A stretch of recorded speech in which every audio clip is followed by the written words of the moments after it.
strike and counter with a strike of your own. For example, your opponent throws a jab, and you counter by slipping his jab and throwing a jab at the same time. If done correctly, just as your opponent's arm becomes fully extended, you crash your fist into his face. In addition to avoiding some pain and dishing some out, striking your opponent while he's in the middle of his attack breaks his rhythm, making it very difficult for him to follow up with more strikes. This allows you to go on the offensive. However, you won't always have the foot positioning needed to evade all of your opponent's strikes, making it very important to learn how to block.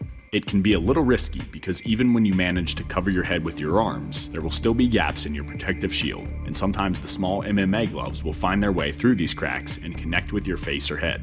For this reason, it is important to use blocking as a last option.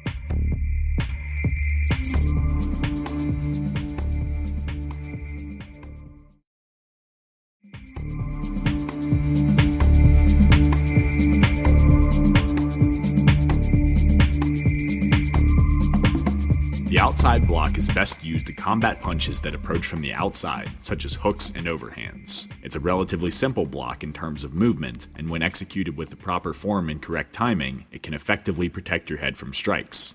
But due to the small gloves used in MMA competition, it can oftentimes be risky. It's not uncommon for a punch to slip through a crevice in your protective shield and crash into the side of your face, and even when you utilize a perfect outside block, you're still absorbing the impact of the blow. A much better option is to slip or evade the strike altogether and position yourself to launch a counterattack. However, evading punches isn't always possible, especially when you're trading punches with your opponent.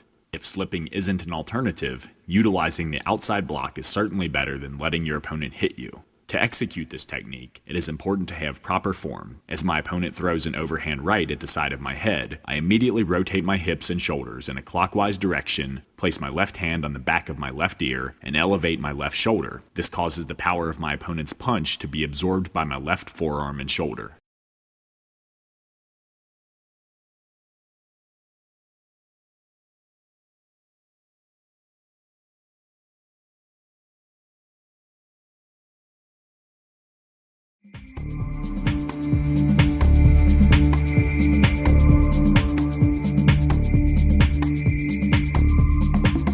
In this sequence, I demonstrate how to execute a rear outside block. If you and your opponent are in the same fighting stance, it's best utilized to defend against his lead hook. And if you are in opposite fighting stances, it's best used to defend against his rear hook or overhand. To execute this block, I rotate my body slightly in a counterclockwise direction, place my right hand behind my right ear, and elevate my right shoulder. This causes the power of my opponent's punch to be absorbed by my right forearm and shoulder. Again, it is always better to evade your opponent's strikes, but when not possible, blocking is better than taking a hard hit to the face.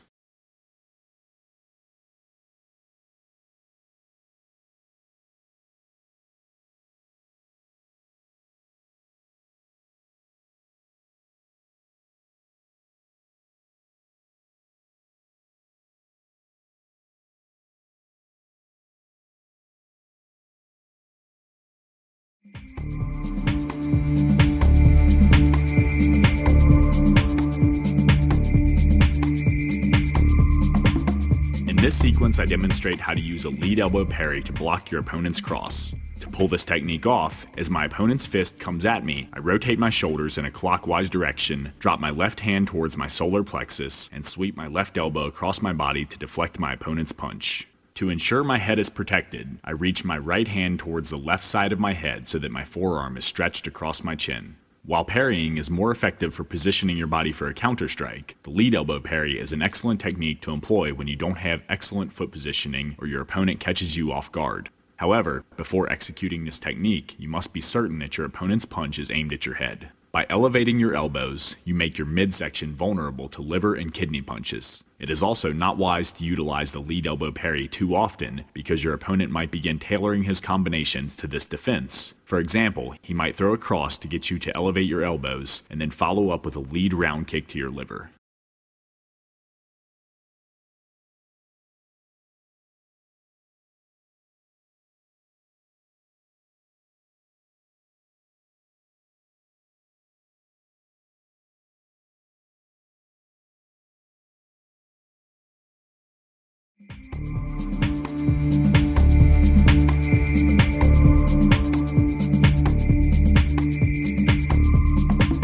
As I have mentioned, it's always wise to position yourself to the outside of your opponent's punching arm because it limits your chances of getting hit with a secondary strike. In this sequence, my opponent throws a jab. Instead of blocking his punch with a lead elbow parry, which would position me to the inside of his punching arm, I execute a rear elbow parry.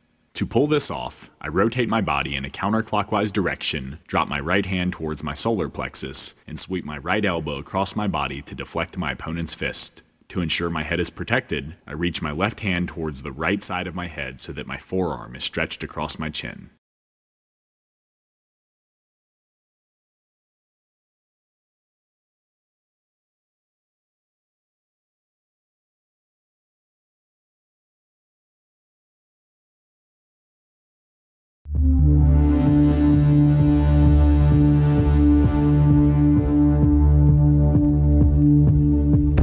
Now that you understand how to parry and block your opponent's punches, I demonstrate how to avoid them altogether utilizing evasive movements such as the inside slip, outside slip, lean back, and shoulder roll.